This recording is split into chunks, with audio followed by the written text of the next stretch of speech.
Hello my YouTube family. అందరూ బాగున్నారా అండి? నేను చాలా బాగున్నాను. ఇవాల్టి మన వీడియో వచ్చేసి కట్ వర్క్. బొటిక్ స్టైల్‌లో మన ఇంట్లోనే చాలా సింపుల్‌గా మంచి టిప్స్‌తో ఈ వీడియో రెడీ చేశాను. ఎక్కడ మిస్ అవ్వద్దండి. ఎక్కడ స్కిప్ చేయకుండా చూడండి. ఓకేనా? ఫస్ట్ అయితే మనం బ్లౌజ్ డ్రాఫ్టింగ్ చేసుకుంటాం కదా! బ్లౌజ్‌లోంచి నెక్ ఎంతుందో మనం చూసుకోవాలి. ఇక్కడ నెక్ వచ్చేసి 10 ½ ఉంది. అట్లాగే నెక్ విడ్త్ ఎంతుందో చూసుకోవాలి. ఓకే. 3 ఇంచెస్ ఉంది. అదే 10 ½ అదే 3 ఇంచెస్ అంటే నెక్ విడ్త్, నెక్ లెంత్ మనం ఇలా క్యాన్వాస్ మీద డ్రాఫ్టింగ్ చేసుకోవాలనమాట. ఇదిగోండి క్యాన్వాస్ డబుల్ ఫోల్డింగ్ చేసుకోవాలి. కనీసం 1 ఇంచ్, 1 ½ ఇంచ్ ఇలా పైకి లైన్ డ్రా చేసుకోవాలి ఫస్ట్. ఓకేనా? ఆ తర్వాత నెక్ లెంత్ ఎంతైతే ఉందో అంత మనం మార్కింగ్ చేసుకోవాలి. ఇక్కడ 10 ½ ఉంది కదా! ఆ మార్కింగ్ చేసుకున్న దగ్గరే లైన్ అనేది డ్రాఫ్టింగ్ చేసుకోవాలి. ఇక్కడ నెక్ బ్రాడ్ వచ్చేసి మన ఇష్టమండి. విడ్త్ వచ్చేసి 3 ఉంది కదా! నెక్ బ్రాడ్ 3.1/4 3 ఇంచెస్ అయినా సరిపోతుంది. అలా ఇష్టాన్ని బట్టి తీసుకోవచ్చు. ఇక్కడ నేను 3.1/4 తీసుకుంటున్నాను. ఇప్పుడు ఈ 3 ఇంచెస్ నుంచి ఈ 3.1/4 వరకు ఇలా క్రాస్‌గా లైన్ డ్రాఫ్టింగ్ చేస్తాము. మళ్ళీ పై వైపున ఒక హాఫ్ అన్ ఇంచ్ లైన్ ఇలా డ్రా చేస్తాం. ఎందుకు అనేది మీరు లాస్ట్‌లో చూడొచ్చు. ఇప్పుడొచ్చేసి రౌండ్ షేప్‌ని మనం ఇలా ఫ్రెంచ్ కర్వ్ స్కేల్‌తో రౌండ్‌ని డ్రాఫ్టింగ్ చేస్తాం. ఇప్పుడు మనం రౌండ్ చేసిన ఈ రౌండ్ ఏదైతే ఉందో, దానికి బయటికి హాఫ్ ఇంచ్ మార్క్ చేసుకోవాలి. ఇలా. ఇక్కడ నేను చూపిస్తున్నట్టుగా. ఒక హాఫ్ అన్ ఇంచ్ కంపల్సరీగా ఇలా మార్క్ చేసుకోవాలి. మాకు బ్రాడ్ ఒద్దు అంటే అటువైపు లోపలికైనా కూడా ఈ హాఫ్ అన్ ఇంచ్‌ని డ్రాఫ్టింగ్ చేసుకోవచ్చు. కాకపోతే మీ సైజ్ కన్నా కొంచెం నెక్ అనేది తగ్గుతుంది. అలా అవ్వకూడదు. మాకు మంచిగా కావాలి అంటే ఇలా నెక్‌కి ఇటువైపుకి హాఫ్ అన్ ఇంచ్‌కి మార్క్ చేసుకోవాలి. ఇంట్లో ఏదైనా ఈ రౌండ్‌గా ఉన్న బాక్సెస్ ఏవైనా ఇలాంటివి ఉంటే అంటే అమృతాంజన్ కానీ ఇలా ఏవైనా ఉంటాయి కదా! అదొచ్చేసి 1.5 నుంచి 1 ½ వరకు ఉంటే బావుంటుందండి. 2 ఇంచెస్ అయినా పర్వాలేదు. కాకపోతే ఈ కర్వ్స్ అనేది కొంచెం పెద్ద పెద్దగా వస్తాయి. ఓకేనా? ఇప్పుడు ఈ హాఫ్ అన్ ఇంచ్ మార్క్ దగ్గర నుంచి పైన ఉన్న హాఫ్ అన్ ఇంచ్ మార్క్‌కి కలవాలి. చూస్తున్నారు కదా! ఇలా మనము ఈ బాక్స్ షేప్‌తో నీట్‌గా డ్రాఫ్టింగ్ చేసుకోవచ్చు. చాలా ఈజీగా అయిపోతుంది. ఇలాంటి బాక్స్ ఏదున్నా సరే. 1 ఇంచ్ నుంచి 1 ½ ఇంచ్ వరకు ఉంటే బావుంటుందండి. ఇదిగోండి అర్థమైందా? కింద ఉన్న హాఫ్ అన్ ఇంచ్ నుంచి పైన ఉన్న హాఫ్ అన్ ఇంచ్‌కి కర్వ్ షేప్ అనేది కరెక్ట్‌గా రావాలి. ఇదొక్కటే మీరు జాగ్రత్తగా చేయాల్సిన పని. ఓకేనా? మిగతా ఇంకా కర్వ్‌కి మధ్యన గ్యాప్ ఈ బాక్సే ఇచ్చేస్తుంది ఆటోమేటిక్‌గా. ఎందుకంటే బాక్స్ మెజర్‌మెంట్ అలా ఉంది కాబట్టి. చూసారా? ఇట్లా పైన ఫస్ట్ కట్ చేసి, ఆ తర్వాత ఒక హాఫ్ అన్ ఇంచ్ అంత మనం గ్యాప్ పెట్టేసుకొని, ఇప్పుడు మనం కట్ చేసేటప్పుడు విడిపోకుండా ఫస్ట్ అయితే పిన్స్ పెట్టుకోవాలి. ఇలా.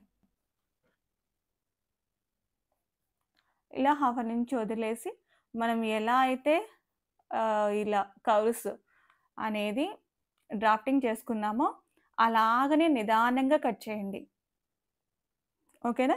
ఈ ఎడ్జెస్ దగ్గర జాగ్రత్త. ఈ లోతుకి మనం కట్ చేస్తున్న దగ్గర చాలా జాగ్రత్తగా కట్ చేయాలి.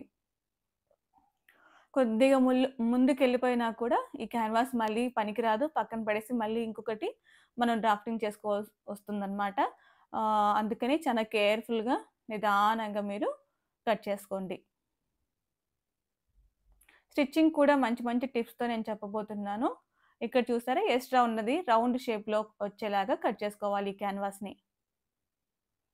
చూస్తున్నారా? ఇలా అన్నమాట. ఇప్పుడు మనం కట్ చేసుకున్న బ్లౌజ్ బ్యాక్ పార్ట్ తీసుకొని, ఇప్పుడు ఇందాక మనం కట్ చేసుకున్నాం కదా! బొకరం పీసు. ఆ బొకరం పీస్‌కి మిడిల్‌లో ఇలా కచ్చకా పెట్టుకోవాలి. ఇప్పుడు మనం బ్లౌజ్ పీస్‌కి కూడా మిడిల్‌లో కచ్చకా పెట్టుకుంటాం కదండీ! ఆ 2 ఒక దగ్గర మ్యాచ్ అయ్యేలాగా చూసుకోవాలి. ఇలా అరేంజ్ చేసుకోవాలి. మిడిల్ కూడా ఇప్పుడు మనకి నెక్ మిడిల్ వచ్చేసి ఈ బ్లౌజ్ మిడిల్‌కి కరెక్ట్‌గా మ్యాచ్ అవ్వాలి. అయిన తర్వాత మనము ఐరన్ చేసుకోవాలి. ఐరన్ చేసుకునే ముందరగా ఫస్ట్ ఏదైనా ఒక కాటన్ క్లాత్ మీద ఫస్ట్ ఐరన్ చేసి, ఆ తర్వాత మీరు క్యాన్వాస్ మీద పెట్టండి. డైరెక్ట్ క్యాన్వాస్ మీద పెట్టేసారంటే క్యాన్వాస్ చుండ్రుకుపోయే అవకాశం ఉంటుందనమాట. కాబట్టి కొంచెం జాగ్రత్తగా మీరు ఐరన్ చేసుకోండి. హీట్ ఎక్కువ ఉండకూడదు, అలాగని మరీ తక్కువ ఉండకూడదు. షైనింగ్ ఉన్న వైపు లైనింగ్ క్లాత్ వైపు ఉండాలి. ఓకేనా? బొకరం అనేది షైనింగ్ ఉన్నప్పుడు అది క్లాత్ మీదకెళ్ళాలి. ఇప్పుడు మనము మెయిన్ క్లాత్‌ని రైట్ సైడ్‌కి ఇలా పెట్టేసుకొని, దాని మీద మనము ఈ లైనింగ్ క్లాత్‌ని పెట్టేసుకుంటాం. ఇప్పుడు కదలకుండా పిన్స్ అనేది పెట్టేసుకుంటాం.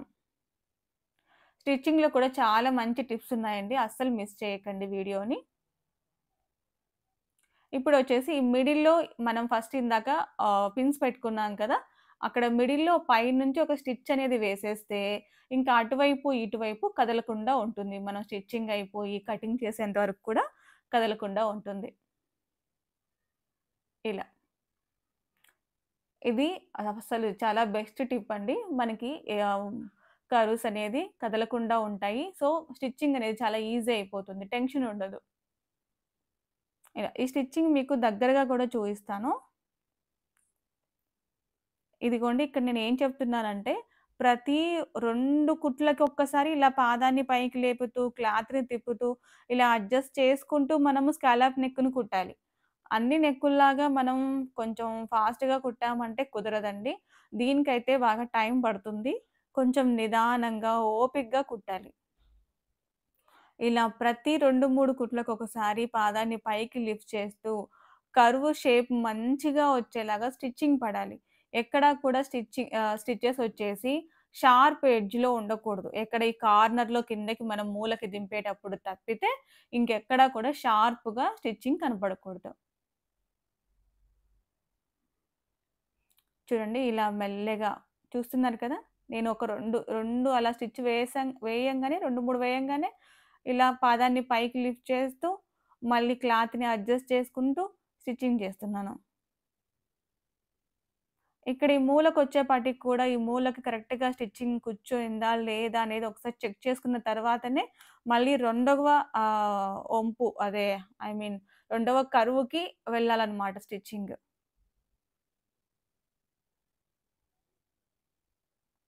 లాస్ట్‌లో చూయిస్తానండి. నేను ఎలా షార్ప్‌గా పెడతాను, ఆహ్, లోతుకి ఎలా షార్ప్‌గా స్టిచ్ చేస్తాను అనేది మీకు కొంచెం పెన్సిల్‌తో, పెన్‌తో అలా డ్రాఫ్టింగ్ చేసి మరి చూయిస్తాను చూడండి.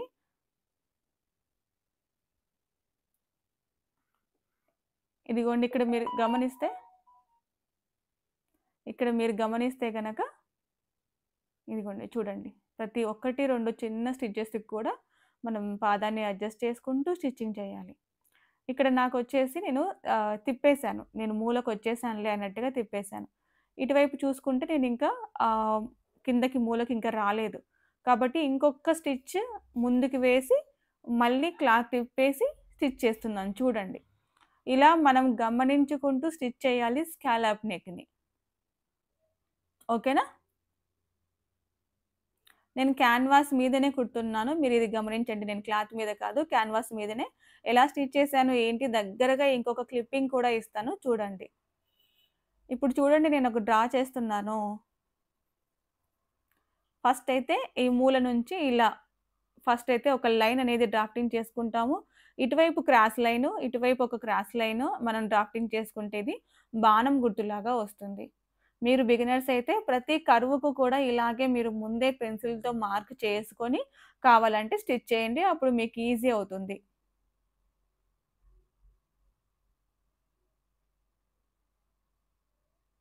ఇలా మనం నెక్ మొత్తంగా కూడా స్టిచ్చింగ్ చేసుకుంటాము.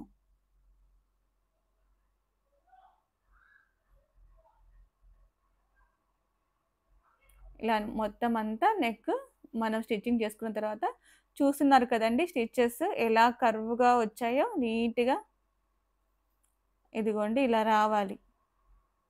ఎడ్జెస్ దగ్గర మూలకి షార్ప్ వి షేప్ కనిపించాలి.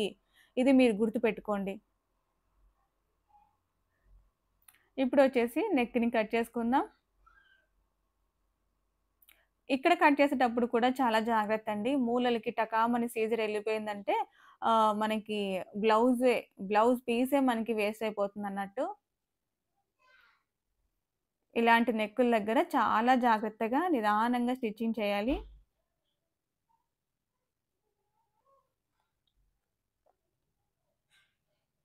ఇలా మూలలకి కొద్దిగా మాత్రమే ఇలా కత్తెరతో లోపలికంట కట్ చేయాలి కొద్దిగా, చాలా కొద్దిగా. ఎందుకంటే కరువు తిరగడానికి మనకి ఇలా కట్ చేసామంటే వీలుగా ఉంటుందనమాట. ఇదిగోండి ఇలా నేను ఓపెన్ చేస్తున్నాను చూడండి. కొద్దిగా చాలా కొద్దిగా మాత్రమే. ఎందుకంటే మన స్టిచెస్‌లోకి పట్టిందే కొద్దిగా అనమాట. మరీ ఎక్కువ ఎక్కువ స్టిచెస్‌లోకి లావు లావుగా పట్టేస్తే గూడా అంత నీట్‌గా రాదు నెక్. ఓకేనా? ఇప్పుడు ఇలా మనము అటువైపు నుండి మన చూపుడు వేలుతో కానీ మన వేళ్ళతో పైకి ఇలా క్లాత్‌ని పుష్ చేస్తా ఉండాలి. అప్పుడు ఆ కర్వ్స్ అన్నీ కూడా నీట్‌గా పైకొస్తాయి.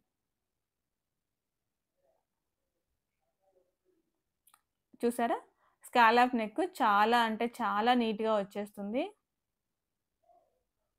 ఇలా ఫస్ట్ అయితే అన్నీ ఇలా ఓపెన్ చేసుకోవాలండి. ఓపెన్ చేసుకొని ఏదైనా షార్ప్‌గా వచ్చిందా, కరువు వచ్చేసి ఏదైనా షార్ప్‌గా వచ్చిందా అని చూసుకొని అక్కడ మీరు మళ్ళీ వేళ్ళతో క్లాత్‌ని అడ్జస్ట్ చేసుకుంటే కరెక్ట్‌గా సరిపోతుంది. స్టిచ్చింగ్‌లో మీరు ఎలాంటి మిస్టేక్స్ చేయలేదు అంటే ఇలా ఎక్కడైనా కరువుగా రాకుండా ఉంది అంటే క్లాత్‌ని వేళ్ళతో అడ్జస్ట్ చేసుకుంటే కరెక్ట్ అయిన కర్వ్ షేప్ మనకి కనపడుతుంది. ఇలా స్టిచ్చింగ్ చేసిన తర్వాత వెంటనే మనము ఐరన్ చేసేయాలి మంచిగా. ఇదిగోండి నేను చూపిస్తున్నాను చూడండి. ఇలా నాకు కొంచెం షార్ప్‌గా అనిపించినప్పుడు ఏం చేస్తాను అంటే ఇదిగోండి వేళ్ళతో క్లాత్‌ని ఇంకొంచెం బయటికి ఇలా పుల్ చేస్తాను. ఇలా బయటికి తీసినప్పుడు అప్పుడు మనకి కర్వ్ షేప్ అనేది కనపడుతుంది. మన స్టిచ్చింగ్‌లో ఎలాంటి మిస్టేక్ లేనప్పుడు మన క్లాత్‌ని ఫోల్డింగ్‌తోనే చిన్న మిస్టేక్ ఉన్నట్టుగా మనం అనుకోని మన వేళ్ళతో క్లాత్‌ని ఇలాగా అడ్జస్ట్ చేసుకుంటే మంచి కర్వ్ షేప్ అనేది వస్తుంది. ఆ తర్వాత ఐరన్ చేశామంటే ఇంకా పూర్తిగా సూపర్‌గా ఉంటుంది. మన ఛానెల్‌లో వచ్చేసి కటింగ్, స్టిచ్చింగ్ వీడియోస్ ఇంకా చాలా ఉన్నాయి. ఒకసారి ఎళ్లి చెక్ చేయండి.